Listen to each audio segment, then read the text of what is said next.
it already. I like it. Get really tired. I've been noticing a lot of things. I like to think I'm observant. I noticed that in our culture, like as Americans, we like things that are really bad for us.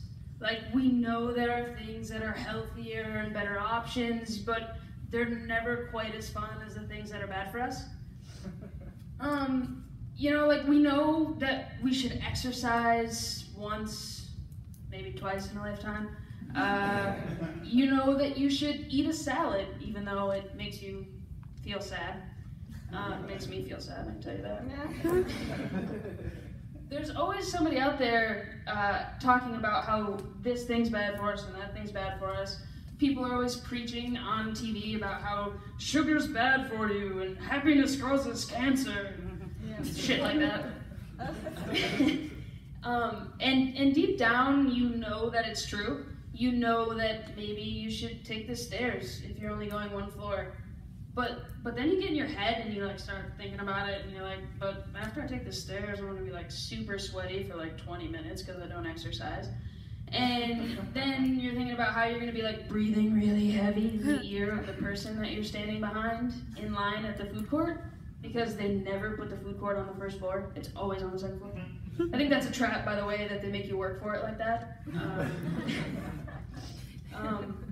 And I think it's time that we had a term for that because it's like everybody does it. Everybody here does it. I know you do. Don't lie to me. So I coined a term, and I like to call it self-worsening. And I think that really paints the picture because that's what we're all doing, really, just like making ourselves worse a little bit at a time. I'm one of the biggest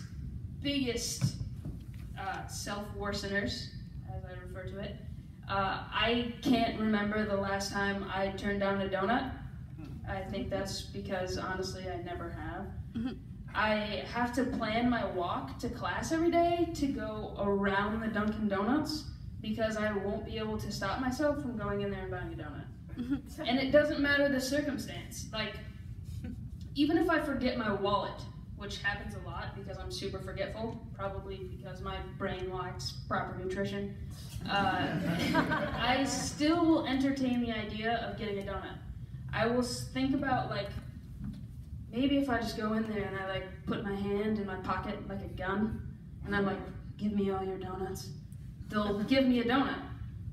But then I realize I shouldn't do that because they'll never let me back in that Dunkin' Donuts again. And I don't know if I can live with myself being on bad terms with the Dunkin' Donuts.